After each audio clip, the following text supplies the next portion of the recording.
After the break, we'll take a look at... Pardon the interruption for a very important news update. This is no holds barred. We go hard, we go harder. In the ring, on the mic, every shot is no holds barred. Feel the charge, feel the armor. Bobby Josh in your brain, turn it up, go farther, farther, farther. Theme hits loud, then the grips come off. Call out the card, call every payoff. Botches, legends, titles, and heat. Pay-per-view nights, run it back, repeat. They slam, we analyze. Move for move, every feud, every bruise, every dreaming move. This is no holds barred. We go hard, we go harder. In the ring, on the mic, every shot is no holds barred. Feel the charge, feel the armor. Bobby Josh in your brain, turn it up, go farther. Turn it up, go farther. Turn it up, go farther.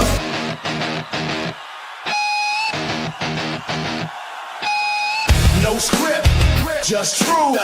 Every jab breaks through. From the bell to the brawl. Name the show.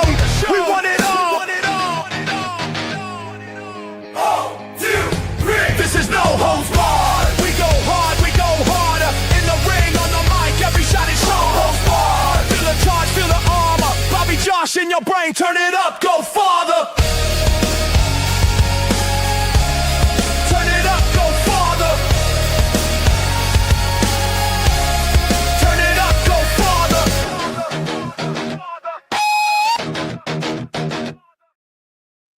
Well, happy Saturday, fellow wrestling fans. Welcome to another edition of the No Holds Barred Wrestling Podcast here on the No Holds Barred Wrestling channel and FTS. And I'm Bobby Melendez, joined always by my tag team partner, the one, the only, the best there is, the best there ever was, Josh, the Hitman Kimmelnator. Kimmel, what's up, brother?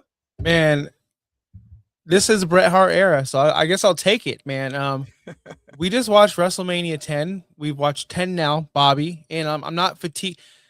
I don't know how to say it. Like, I'm lost of words. No Hogan, just blissful, just high energy, just fun. A fun card.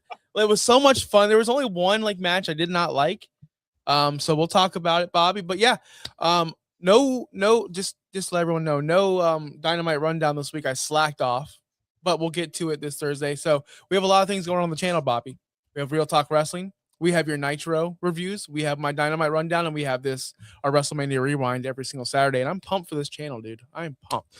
Dude, I am ultra excited. Like, somebody asked me the other day, I was on the phone with them, and they're like, aren't you burnt out? Like, is this not like, I was like, it's running FTSN, doing Dolphins and Heat, I'm tracing Giannis Antetokounmpo. Is Giannis going to come to the Heat? I'm doing all that. And now I'm doing the wrestling channel. But I was like, really, I'm not doing too much. We've already been doing all this stuff, but now we're doing a couple extra things. But I'll be honest, wrestling's a passion. And I love it.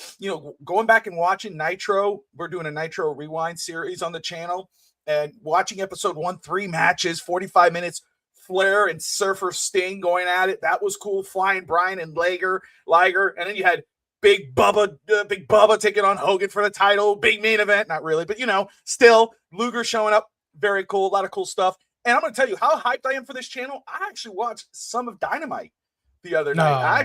I actually turned it on. I went and I clicked on it and I sat down and watched it. My son's like, is that Ricochet? We paused at the Ricochet Jericho match.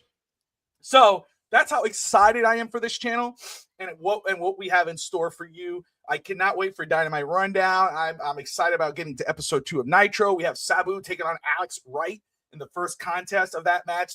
Sabu, the debut. So I'm looking forward to that. But I have to say, 10 WrestleManias in, I'm going to be able to say, Josh, at the end of this, that we've seen every WrestleMania. And we can actually judge every WrestleMania. And I will tell you, this one, and as I was watching, it's like, man, this is a really great Mania. Like, it kind of kept the pace up. There was one match, I'm not talking about it, it might be, you might think of that 35. Not talking about that one. There's one there that the guy I really love in there. And I was kind of like, what the hell is this? But other than that, we'll get to it. And we'll get right into it. And we'll start, of course, this is the first WrestleMania without Hulk Hogan. This is a new era. And you see that from the very start. This is probably the first WrestleMania, at least the last two WrestleManias, where I really enjoyed the opening contest. And why wouldn't I?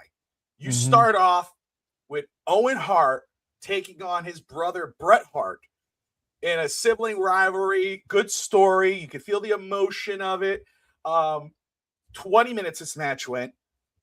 Owen Hart defeats Bret Hart, but my goodness, what a contest. And you could see, first off, you see how, when you got the guys who are technical, like, again, Bret still lacks in, I think Owen was a little better on the mic. He conveyed a lot more emotion. Bret, it was weaker in that stage, but in the ring, even though Owen was very good, you could see where Bret was superior, but also you could see how effortless these two guys made it.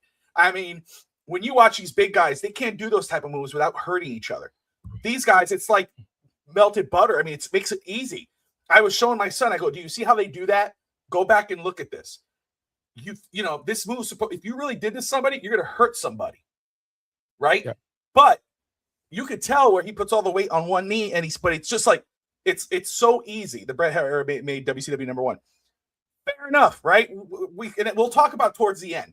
We'll talk about at the end what I saw and what kind of spoke to that. But what we could say about Bret Hart, you could say, oh, was he one of the greatest of all time? Did he deserve to be in that spot?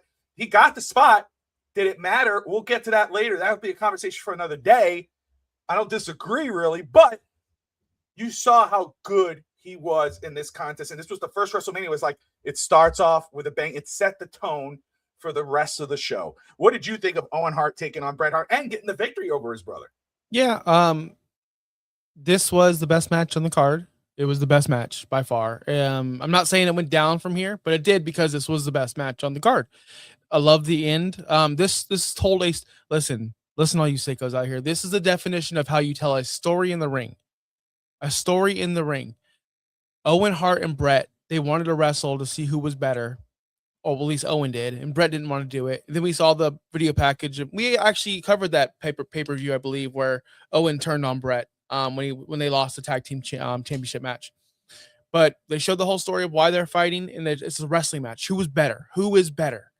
So it was a wrestling match. They were doing holds. They were doing locks. They were grappling. There was no Owen wasn't doing heel stuff yet. Bret wasn't doing all of his stuff yet. They were just truly wrestling. And then once Owen learned he couldn't get the upper hand, that's when he started taking shortcuts. That's storytelling in a ring, people. That is how you do it, sickos. That was beautiful. This whole match was great. Owen winning was amazing.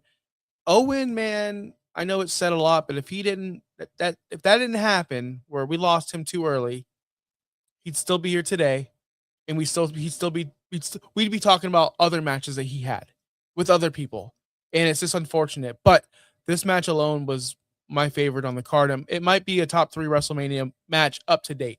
Like, this is up here with Macho, Steamboat. This is up there with those because I just love Owen so much. Yeah, the one move, it just tells you how much trust they had with each other, but also just how scientific they were in the ring, where, you saw a pile driver, you saw the tombstone, Owen Hart's tombstone pile driver, which of course is infamous for what it does to Steve Austin a couple years later, but when I saw that, I kind of cringed. I was like, oh, but still, when you notice it, it never really touched the hair. It just tells you, that makes you think, like, how can you not have protected Steve? But it doesn't. Just those two are so good, and I agree with you. It makes you think, like, and we got a little more of Owen, but we know the tragedy, and that if Owen had survived or lived on, what could have been, maybe the matches we could have seen, I always think about that even with Bret Hart. Bret Hart never got hurt. If he never had the stroke, what could have been, maybe Kurt Angle versus Bret Hart or Kurt Angle versus Owen Hart, they would have been older, but again, how good Kurt Angle is, probably would have had a great match, or how great these two guys were in the ring. They could have made it look like a great match. Either way, I agree with you. It set the tone for the rest of the show. It's hard for other matches to follow that, but the show, I think, did a good job keeping the pace and also entertaining enough for the fans in Madison Square Garden. They made it feel like a big deal. McMahon was on commentary with Jerry Lawler. Jerry Lawler was funny, but McMahon, Yeah, it was McMahon and Jerry Lawler. Gorilla Monsoon was there. He was still healthy. You got to hear him in the recap segments where they're kind of rewinding. You talk about special moments in WrestleMania history. I wish we would have heard him a lot more. I mean, I love listening to Gorilla Monsoon. We didn't. I think Bobby Heenan, I think, is gone at this point. I think he's on WCW at this point.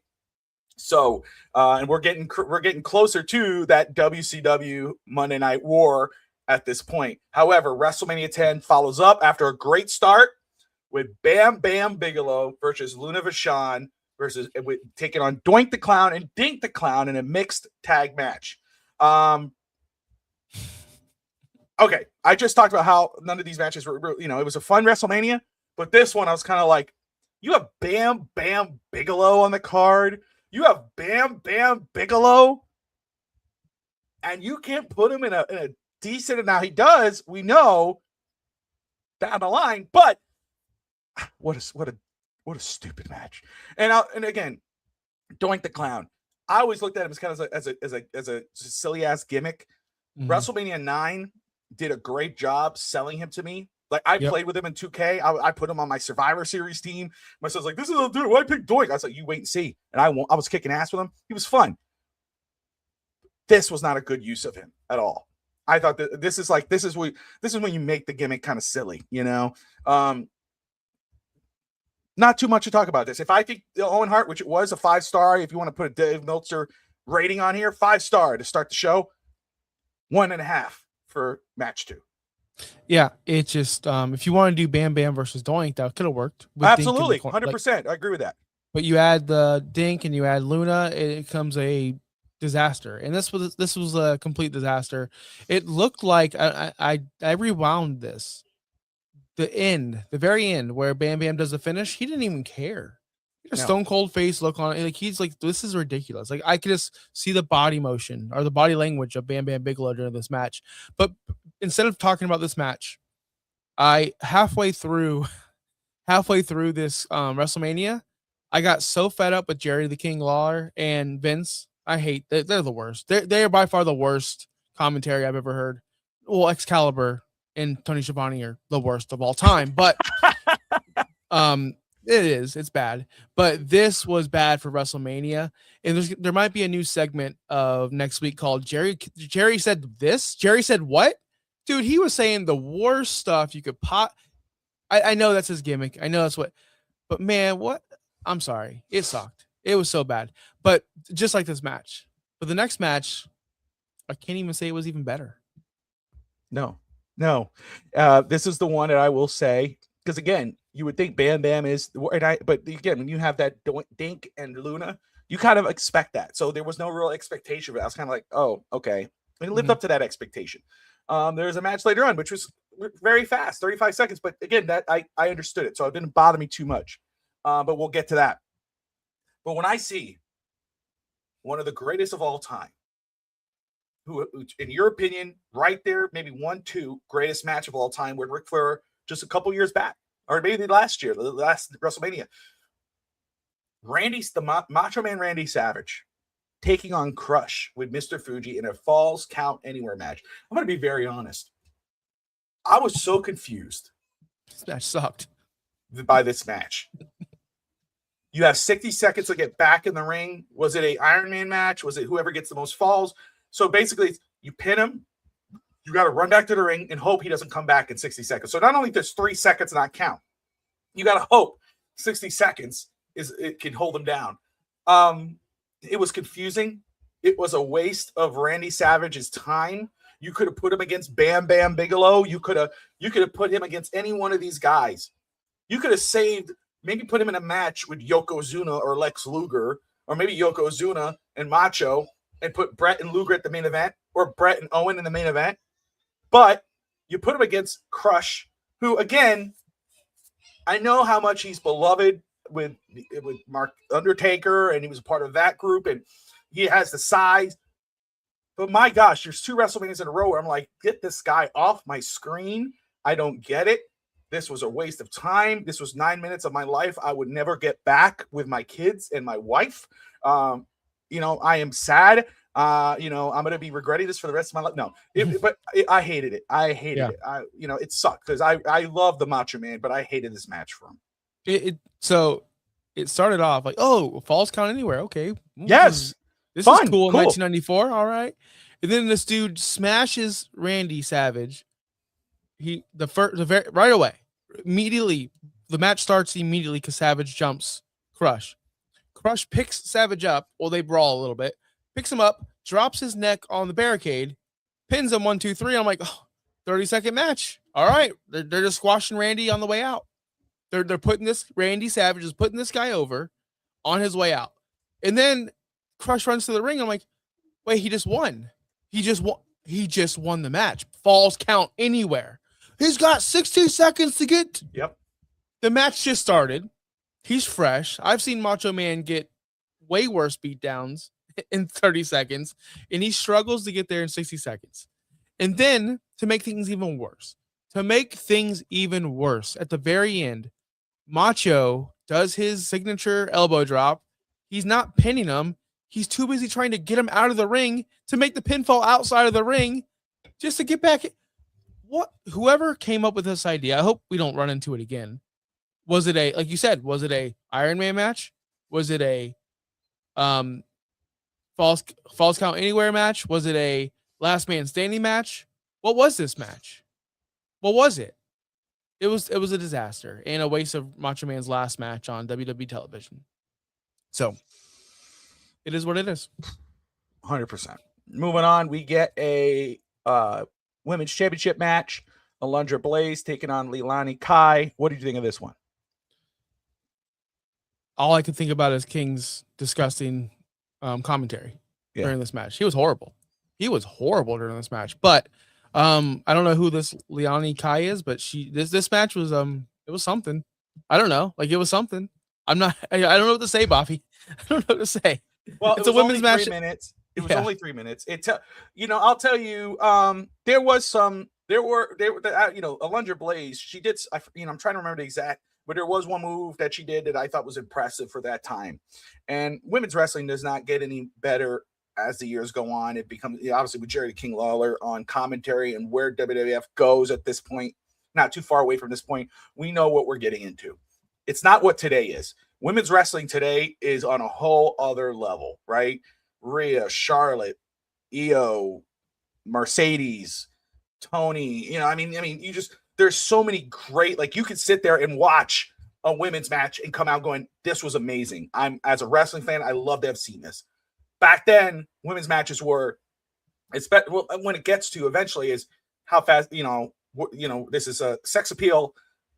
This is what we're watching them for. Get them out. Now let's get back to cheering on the show, So, but that's not what this is. It was fine. It was fine. It didn't really show the skill. Blaze is not bad. Blaze was great. No. She was great. But it didn't give her the time and place to really showcase those skills. They gave her only 3 minutes. There was a couple moves in there where you go, damn, she could hang with probably the women of today. But you didn't get really a chance to see that in this match because that's where they were on the totem pole. Unfortunately, they're not as important. And we know where they go to at this point. And that kind of comes to point of view with Jerry the King Lawler's commentary. That's where they're going with this. So kind of sucks because, as Maria says there, Alundra was an amazing women wrestler. She was really good. And you saw some of that in this match, but you don't really get to see the true appeal of it. And I don't think that's Kai's fault. I think Kai is good, but it was like, hey, you got 3 minutes, do something and get out. And that's what it was. I mean, you gave freaking 6 minutes to Dink the Clown and Luna. You can't give, whatever. Anyway, we go to another one, to the next match. Alundra defeats Leilani Kai for the women's title in 3 minutes and 20 seconds. Then we get the sixth match on the card. And this one, I'm going to be very honest. To start it off, men on a mission taking on the Quebecers with Johnny Polo, which is Raven, as we know him.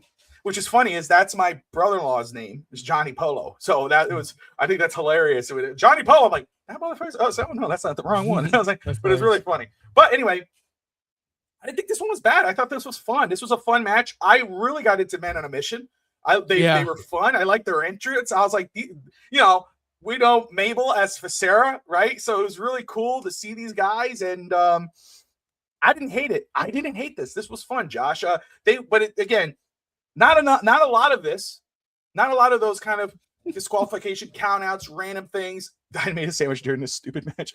But they win by a countout, and they held the belts, which again, I don't know why they did that. I don't know why Big Man loved to kind of roll that way, where in the story, hey, I don't want the Quebecers to really lose a belt. Let's go ahead and have them, and then we'll have the men on a mission steal the belts. Like, we won't give it. Why are they not taking them? Oh my God, they're thieves. It's like, oh, okay, I see what you're doing. But it was like, could have just gave them the belts, or just have Quebecers win, cheat and win. I hate the countouts. Watching these WrestleManias, I hate countouts. I hate DQs. It's like, yes, it's a cheap finish. But go ahead. So people are over. Or these guys were over. I don't know who they were. They were over. I know Viscera. I know. Maybe, but like, it's like, I felt like in this time, or maybe like they just get the crowd up, right? They're singing, they're rapping, they're singing, they're getting the crowd in. That's all it takes to get over in wrestling. Sometimes. Look at the Street Profits, like all they did with their crap. Ooh, we want the smoke. Like, it's very easy if you have a catchphrase or you sing a song like Our Truth, you get over. These guys, I didn't know who they were until I saw them. Like, oh, okay, that's Visser. Who's that old dude? I don't know who that old dude is. Okay, cool. Well, they're losing this match. That's what I thought the whole time. Well, they're losing this match, and it was whatever. It was a 7-minute match, but like Maria said, I could have made a sandwich during this match. I could have, but I wasn't hungry, so I stayed around. I stuck around. But I wasn't hungry. I like that. The next one, we get the first WWF Championship match on the card with special guest referee Mr. Perfect. This match went for about 14 minutes. Lex Luger taking on Yokozuna. Yokozuna, the champion, with Fuji and Jim Cornette in his corner. Josh, I'll let you start with this match. So this was the coin toss, right? They both won the Rumble, or they both got eliminated at the same time. So then Luger and Bret have a title shot at WrestleMania. That's why it was set up. For the people that didn't know this, that's why it was set up. I don't know why. Well, I guess it makes sense. Mr. Perfect is the guest referee, and Piper was the referee in the other one. It makes sense, I guess. But can I just say, and I know I'm going to get a lot of heat here, Yokozuna might be the most boring wrestler in the history of wrestling. His matches are so slow, so uninteresting, so just. And then you add Lex Luger in there with he has a body, but I was never a Lex guy. He doesn't have the charisma. He doesn't have it. He's just Lex Luger to me. I never thought he was cool. So I'm just going through this match and going, man, Mr. Perfect is doing a damn good job refereeing. That's my takeaway from this match. Because, gosh, these two guys suck. Or they don't suck. They're doing their job. They're doing they're wrestling how they're supposed to wrestle. It's just not the way I like to watch wrestling. Yeah. But the end was so lame. The end was so lame. But I guess it has to be that way because I'm assuming Luger and Perfect have a program after this. You would assume, because that's the only thing that makes sense. And we knew Bret they have to make up for last year. That's all this was. WrestleMania 10 was like, oh, we screwed up with Hogan last year. Bret will just make it up to you next year. And that's what happened here. You can't have Luger win. Although I would have much rather seen Luger and Bret main event. Yes. Than Yoko. Yes. So this is the issue with, first off, Yokozuna is a legend, right? We know how great Yoko is. But this is why you want to get guys who know how to work with those type of guys. Make them look strong, but at the same time, keep the match entertaining for the fans. You think about, again, Hogan and Andre. Yoko was a little more, athletic and could do more things. But Andre at that time, at WrestleMania 3, was not agile, didn't do a lot in the ring. But what Hogan did was able to entertain the fans, get them enough to sell. He brings the crowd into it. Lex, I was showing my son, I was like, Lex was that guy that they thought could replace Hogan. The American trunks and, all this. But I don't see it. He didn't try to lift him. He didn't try to bring in the crowd. It was very slow pace, and again, I take this. First off, the finish was horrible. I'm just going to say that. I agree 1,000%. It was dumb. Both guys are in the ring. Luger makes Luger look stupid. Count. Come on. And Perfect is trying to get him out of the ring, which again, at the same time, yes, count. Who cares who's in the ring? He has a pin. They're not touching. It was really, really dumb. And I didn't think you needed to do Yokozuna twice. You didn't need to do that. It could have been Luger, Bret. And we will do this show. The show we're going to do next is the What If episode of the 10 WrestleManias. What could have been the main event at WrestleMania 10, WrestleMania 9, 8, 7, 6, 5, 4, 3, 2, 1? Do we keep them or do we change them? And this would be one that we would change. You could have gone Owen Hart versus Bret Hart, possibly. Or in this scenario, like the Royal Rumble, you could have done Bret versus Luger in the championship match. Let's say Luger goes over on Yoko in this first match, challenges Bret Hart. Bret Hart wins and finishes the show. That could have been the case for this match, but it wasn't. So it didn't look good. I understood it. Lex, the Lex commentary it's perfect after the match. They go backstage. I just did this Nitro Rewind episode 1, and that was the first Nitro, and Lex Luger shows up. Mm-hmm. Lex Luger shows up. They do it really well. Sting and Ric Flair, they sell it. The commentators, Bobby Heenan, Eric Bischoff, Steve Mongo McMichael, they sell it. Who is he? Why is he here? Oh, I know who he is. He has a coat. It was great. They sold it well. You're like, holy crap. Main event is Big Bubba Rogers, which is Big Boss Man taking on Hulk Hogan for the world title. Okay. They have the match, typical Hogan match. 1, 2, 3. Dungeon of Doom comes out Lex Luger. Luger makes the save. Hogan and him hit backs. They turn around. They're about to fight. They're yelling at each other. Mean Gene comes in. Randy Savage, Sting come in. They separate it. Here comes Mean Gene right after the commercial break. We have to get this commentary. And Luger is one of the best, right? We know him. He's a legend, right? He's paid his dues. There's no doubt. He cannot be your cup of tea, but he's made his dues. He's been in the NWA. He's been in WCW, WWF. He's done it all in this business. He can't talk worth it. Whatever he was saying to Hulk Hogan, I was listening to them, and he's saying, no, but the point is, it's the same thing here. It's the same. He tells Hogan, I've been where you've been. I've beaten who you've beaten. And I'm done. I'm sick playing with little boys. I want to play with the big boys playing. And I'm like, what?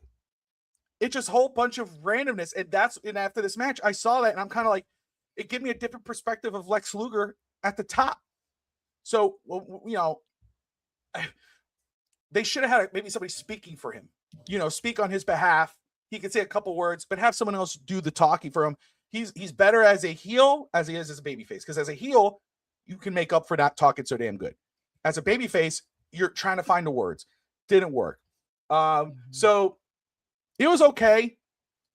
It highlighted some of their strengths, but it also it slowed down the show, this match. And then afterwards, the whole back and forth left me going, what the hell did they talk about? I don't know what perfect. And I know they were yelling about the finish, but I don't understand a word they were saying. Either way. Then we get a very quick match right after. Oh, yeah. Harvey Whippleman and Howard Finkel. New hair. They got a hair wig on him there. Looks really done up good. Harvey comes in, rips the shirt, talks trash to Finkel. Finkel pushes him. Here comes Adam Bomb, who looks phenomenal, by the way. I mean, this is a guy you look at and you go, they could push this dude. And I've always thought that about him. Wrath in WCW he was known as. Phenomenal. Comes out from behind, like, oh crap, Fink! And here comes Earthquake. Earthquake comes out, scoop slam or power slam, splat the tremors, big Earthquake smash, 1, 2, 3, 30 seconds, 35 seconds. Fast to the point. Let's get it over with. I don't know why that match was set up. Crazy. Oh, Chronic. Was it Chronic or was Wrath maybe Crush? Probably Crush was Wrath. But either way, the same thing. I think Chronic was the tag name, but I could be wrong. Either way. What do you think of this one? There's no thoughts. It's who cares? Earthquake. I thought he was a heel. I guess he's not a heel anymore. Cool.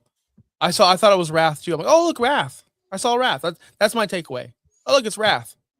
When's the next match? When's the fucking ladder match? Sorry. When is the ladder match? That's what I was thinking during this match. I'm like, guys, when is this ladder match? Because we need to get there. We need to get there.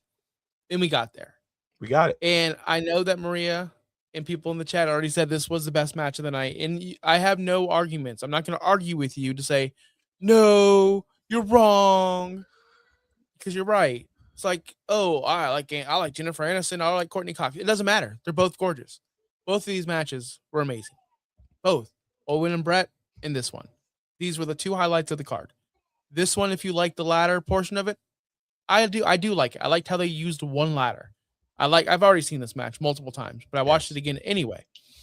I like how there's one ladder. I like how they use the ladder. I like how every single spot matters. I love when I watch WWE now or AEW or any promotion, there's a ladder match and there's 15 ladders around. There's 20 ladders around. Sure, you can do good spots. Sure, you can do cool things with these ladders, but they're becoming a point where it's like the circus where everything, oh, look, he's setting up the bridge between the apron and oh, look, he's doing the part where he does this. Like, oh, look, I bet you Pinta's going to do a Canadian Destroyer off that later today because they set it up so he could. This match was different because you didn't know what they were going to do with the ladders. Shawn getting on the top rope, jumping, putting his body, laying down his body on Razor with the ladder. The big splash, back when I was a youngin when I watched this match, I'm like, who cares? Big splash, who cares? Like Jeff Hardy does that in his sleep. But then you look at it as an adult and like where they were, yeah, look at his foot. It's above the top rope. He was standing above the top rope at that time. That didn't happen often. No. Everything about this Razor was a good guy. Razor ends up winning this match, which I think was the right choice, of course. It was. And you just saw how well they worked. Like this was a professional match. They knew every spot. They didn't make it look unnatural. They made it look like there was a real fight, and they made it look like they just wanted to win those titles so bad. I enjoyed this match very, very well. We shouldn't have had the second match after this. This could have main evented the card. Mm-hmm. This could have main evented. We didn't need Bret winning the title. Like, honestly, in my opinion, because we go from this straight into the next match, which we'll talk about after this one, of course. And you go from an all-time high to like, in this end to me. So this match showed Razor's true strengths. He should have been a champion. He looked phenomenal. Yep. Oh, he looked so good in this match. And Shawn looked so good in this match. Shawn was so cocky. Shawn had that segment earlier with that celebrity lady. I don't know who she was. With Burt Reynolds and all that. Burt Reynolds came in. Yeah, like this was a very high celebrity WrestleMania too. There was a lot of celebrities there. We had Bill Clinton there, the president. The president there. Yeah, I forgot about that. Yeah. I thought that was hilarious. The president is here. It's like, okay. He looks so odd with IRS and with $1 Million Man. Yeah. But I understand he got the gimmicks. But anyway, back to this. This should have main evented the card. I don't know, say what you want about ladder matches back then, but that ladder was almost broken by the time they were done with it. And it reminds me of like the Spider-Man movie. When he's fighting the main bad guy at the very end, his mask is all torn off. He's beaten up. He's disheveled. That's the way a ladder should look after a ladder match. Not perfectly, not a 10-foot ladder. Make sure the hard cam, make sure it's centered perfectly for the hard cam. Make sure when I grab that belt, the hard cam is on me. No, this was a real like ladder match. So I appreciate it. Yeah, this was, I agree with you. I prefer this match over this. Hardly ever, ladder matches could be fun, right? You think of the tables, ladders, and chairs match with the Dudleys and Edge and Christian and the Hardys. And so I'm not taking away from that. The first type of Money in the Bank match is a lot of fun. But this will always be above them because it was the start of it all and the way the ladder was used. It's basically a triple threat match. Shawn versus Razor versus the ladder. The ladder was it was a performer of this match. It was used the right way. It felt real. It felt, like you said, it was shaking. It was like, holy crap. And again, this was the first match of the first two WrestleManias that we've seen solo with Shawn Michaels, who opened the card for both WrestleManias, the last two. I told you, I was not happy. I wasn't impressed with Shawn Michaels' two matches that we saw. This one blew him away. This match blew those two away. It tells you the chemistry between Razor Ramon and Shawn Michaels, but it also tells you how great Scott Hall was as well. you said it. It felt like a real fight. My son said, he says, is that spit or is that sweat fly? Like he couldn't tell if it was a real hit. And I said, well, Tristan, those two were so close. I said, that they could trust each other to do those type of things. So it could be an actual tap here and there, it's the steal of the show. And they kind of done that, right? We could say Owen and Bret were close to 5 stars to 5-star matches potentially. And we could say this one was not there, but it was the better match on the card. There was more on the line. Like you would think Owen and Bret had more on the line, but it felt scientific more than it felt personal. The story was personal, but it felt like, let's put on a great show. Who can out wrestle whoever? This one felt personal. This one felt like I'm going to try to hurt you. I'm going to dive. You go, oh, Jeff Hardy could do 20 spins off the ladder. He could get the very top and do a freaking 460 on you. Oh, all Bret's doing is a splash. All he's doing is whole ladder, but that meant something. The drop kick to drop the ladder and him falling for the, think about that for a minute. Like there are things in there where it felt real. And then the finish, look how you could tell Shawn Michaels at that moment in time, or even both of them, but they're both very smart. And Scott Hall, if you have never listened to him talk about the psychiatry of wrestling and things like that, I don't know if that had a lot to play into this match, because they did that rope spot so well, where Shawn's leg is trapped and he's trying, and Razor's smart enough to, I'm going to take advantage now. And I'm like, oh, he's going to get out too early. He's getting out too early. I was going to say that's going to look stupid if he gets out and he says, no, what happens now? Shawn, as he's getting his leg out, gets his hand tied up. And then that's where Razor pulls it out. And then Shawn all of a sudden pulls his arm out and grabs it. It was a great spot. It was perfect. The referee holding the ladder as Razor gets back up and celebrates with the 2 belts. And you see the ladder is wobbling so bad it can barely stand anymore. This match will go down in time as maybe the greatest ladder match of all time, in my opinion, because of what it meant to wrestling, but also the way they used the ladder. When Ric Flair, who many consider the greatest, right? But he could be so back and forth with his opinions. But there was a while back where I heard him say, Scott Hall's only famous because he had because Shawn Michaels had a match with a ladder at WrestleMania 10. That's wrong. Scott Hall was one of the greatest in-ring performers of all time. And I agree with you 1,000%. And I know this is something we've talked about, and maybe that's another show, but I will say that he should have been a world champion at some point in time, even if it was just a little while, because he had the character, the gimmick, he had the physique, he had the mic skills. He was the total package, no pun intended, towards Lex Luger. But we're trying to push Lex Luger, but not Razor Ramon. Didn't make any sense for me. I'm glad he had these historic matches, but you get to see how great he was, because this showed it and also showed where Shawn was going. Shawn Michaels is getting to that point now where it's like he's the showstopper, the stealer. And as much as I love Kevin Nash, which I thought was so stupid, they start off the match by saying, no rules. There are no rules. No rules. He interferes and they go, get out. I'm like, why? Yeah. What's the point? That was the one stupid thing of this match. That's why it's a 4.75 star, Maria. There you go. Right there. One thing. But no, there's no doubt that Scott Hall in the ring as a mic and it was great, right? I'm not saying that. But yeah. So anyway, unbelievable. Now we get to the final match. Bret versus Yokozuna, WWE titles, Roddy Piper, special guest referee. I'm with you. This match, I was done at that point. I felt great with Scott Hall as Razor Ramon and Bret Hart. And Shawn Michaels. I've seen this match here and there. I didn't really pay attention to it. I got to the ending was so fast. The truth was the ending was so fast. I was kind of like, okay, Yoko's pissed. He rolls out, and then we get the Cody Rhodes treatment.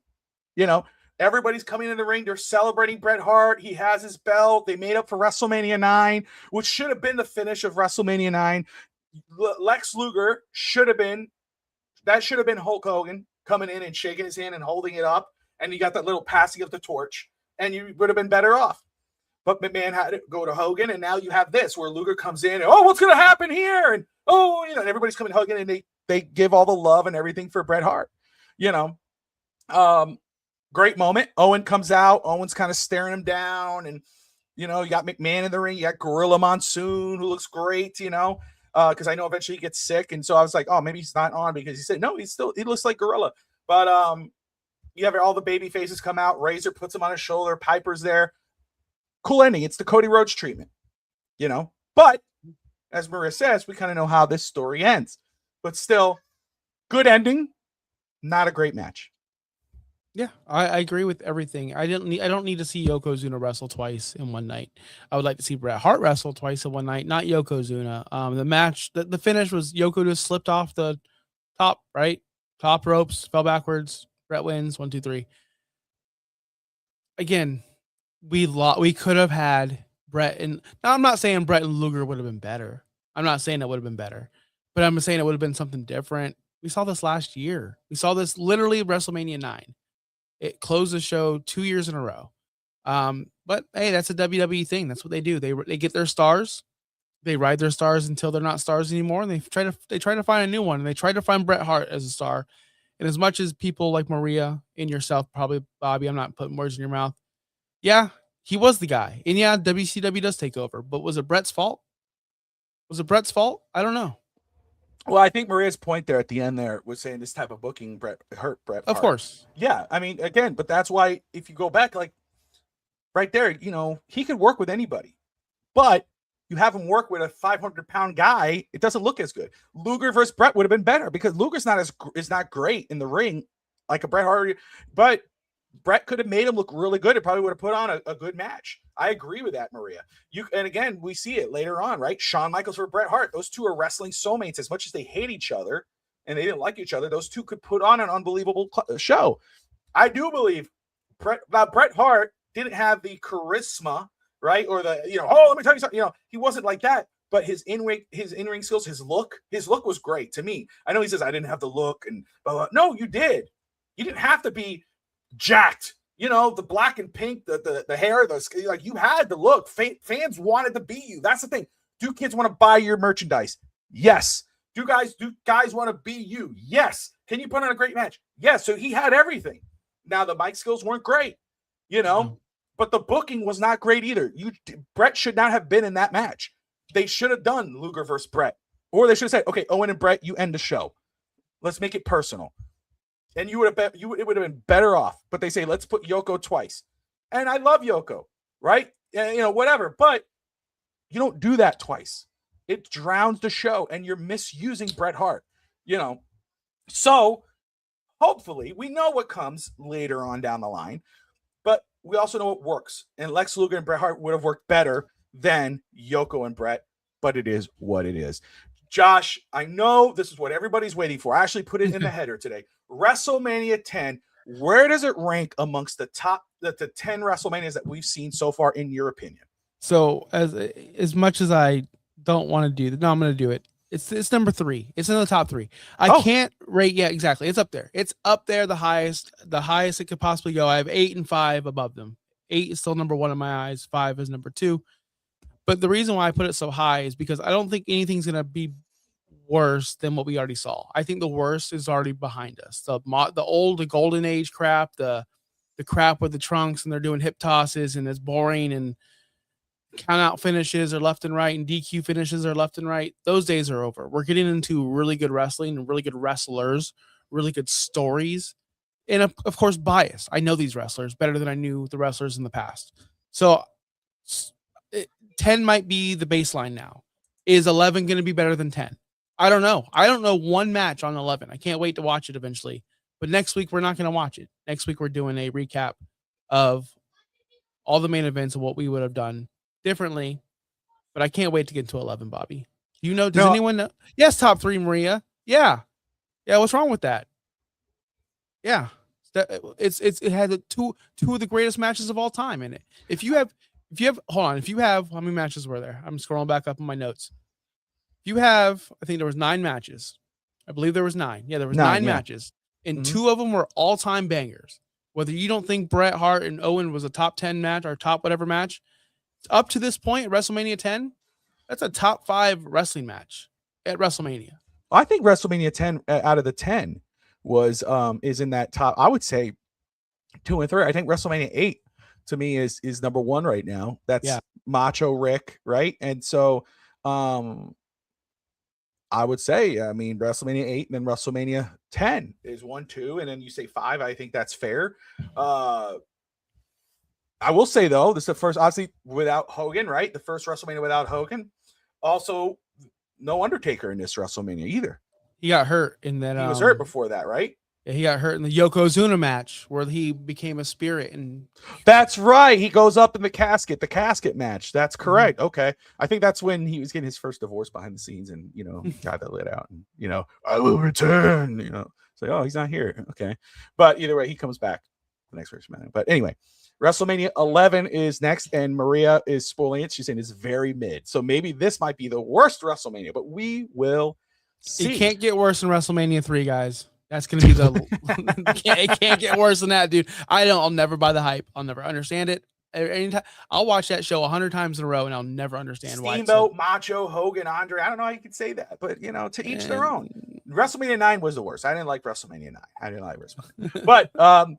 But again, what we're doing for No Holds Barred Wrestling Channel, at least in regards of the WrestleMania series, we're gonna next Saturday. What we're doing is a what if episode for the WrestleMania matches. We're gonna talk about the main events of WrestleMania. We'll talk about the main event, and then we're gonna say what could have been the main event. Like the first WrestleMania main event was Hogan, Mr. T, Piper, Orndorff. Could have been Hogan, Piper, or do you keep that because of the celebrity? And in WrestleMania 2, could it have been Hogan, Piper instead of Mr. T, Piper, or Big King Kong Bundy, Hogan in the cage? Those are things we're gonna talk about.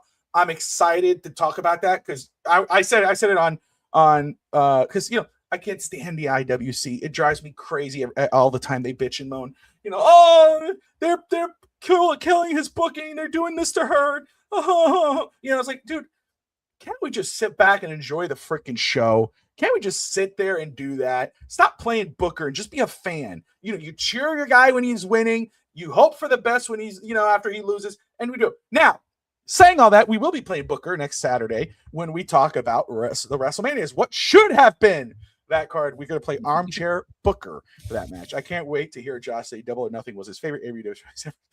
Listen, there's a lot of AEW shows that are great, and I know my girl came back on Dynamite. I did not watch Dynamite this week, guys. I was busy. I've heard real life. It was the greatest Dynamite ever. That's what I've been I'm hearing. sorry. Listen, this isn't the rundown real quick, but when you have another heel, a new heel join a dead faction like the Don Callis family, you already killed Kevin Knight. It's already done. You already messed him up. Did you see Don Callis' teeth fall out? I saw that. Yes, I did. But you already messed up Kevin Knight. I'm pissed off about it. I'm going to switch this up. Hold on a second. Right, go ahead. It might not work. Give me a second here. I need to do this. Can you still hear me? Yeah, I can still hear you. Okay, hold on a second. What are we doing? Okay, we're going to say Dynamite Run. Let me just say, as we're talking about Dynamite here, I'm in the background. Hey, Dynamite Rundown. I didn't watch it, but I saw Mercedes came back and they ruined Kevin Knight. Tune in next week as I break down everything else that they're going to ruin Tony Khan land on Wednesday nights. I am going to watch it this week, by the way. I am, because I Mercedes back, so I have to because she's the GOAT. And I need to see how they're going to mess up Kevin Knight, because I thought that in a world, him and Swerve would have been amazing together in a parallel universe. But no, we get the Don Callis family. Who else is in it? Everybody in the world? Every heel ever existed? Sure, why not? Either way, Dynamite next week, full recap. I promise to everybody. Can we get Bobby back in here now? Because I'm just going to close the show if not. Seriously, because I didn't watch anything else.